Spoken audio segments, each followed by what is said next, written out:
The Landlord of Dust and Gold. Part 1. The rise of Haji Karim Shah. The village of Mehrabad lay between two rivers that met, like silent rivals on the edge of the desert. One river brought life, the other carried destruction during floods. Yet both obeyed the same master, Haji Karim Shah, the greatest landlord the region had ever known. His mansion stood on a small hill, built of white stone and crowned with wide balconies.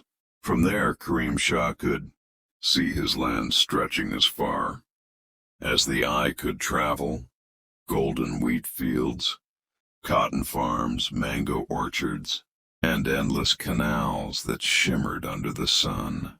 People said that if a bird started flying from one corner of his property, it would grow tired before reaching the other end. But Karim Shah had not always been a king of land. A poor beginning. He was born in a mud house at the edge of Mehrabad.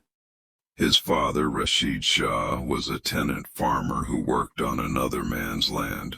Rashid died when Karim was only 12, leaving behind debt, a weak mother, and two younger sisters.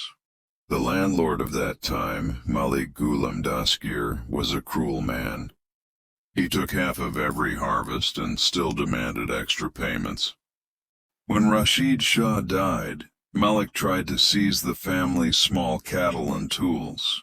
That was the day Karim learned his first lesson of power.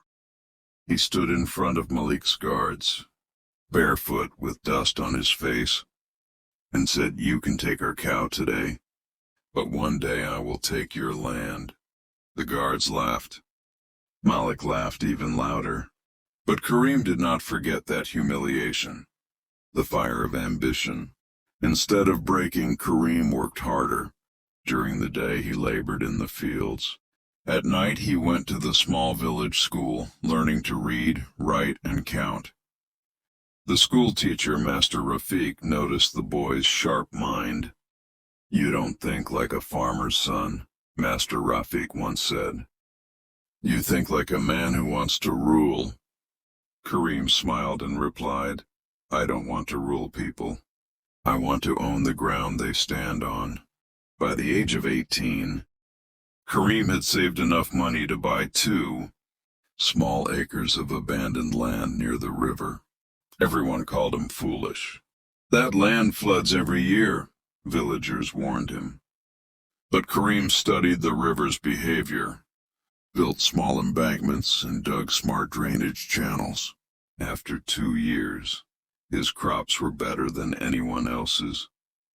Slowly, he bought more land from poor farmers, widows, and desperate families.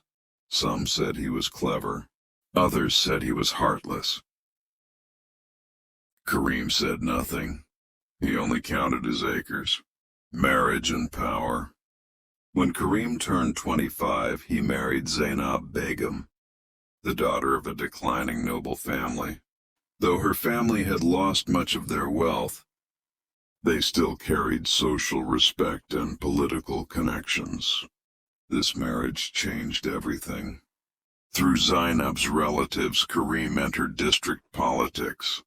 He learned how files moved in government offices, how land records could be adjusted, and how officials could be influenced. Within 10 years, Karim Shah became one of the largest landowners in Mehrabad. He bought Malik Ghulam Dastgir's property when the old landlord fell into debt. On the day Karim signed the papers, he visited Malik's old mansion. The same man who once laughed at him now sat weak and silent.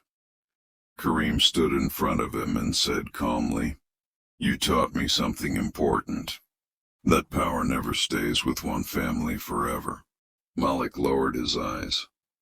Karim walked out as the new master of Mehrabad, the king of the village.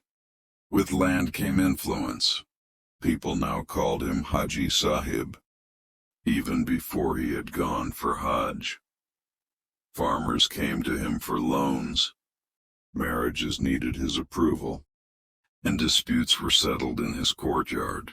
Every morning dozens of villagers stood outside his gate, a farmer asking for water access, a widow begging to save her son from prison, a trader seeking protection for his business. Karim listened carefully, spoke little, and decided everything. He built a mosque, a small hospital, and a school. To some he was a hero. To others he was a silent dictator who controlled lives with smiles instead of whips. His children grew up in luxury.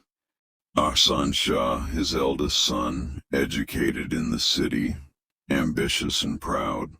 Sarah Shah, his daughter, intelligent and sensitive to injustice. Bilal Shah, the youngest, spoiled and careless. Karim believed the future of his empire depended on Ahsan. "You will inherit land," Karim told him. "But more importantly, you will inherit fear and respect. Never let either disappear." The hidden enemy. Despite his power, Karim Shah had enemies. One of them was Naveed Khan, a former friend who had helped Karim in early business.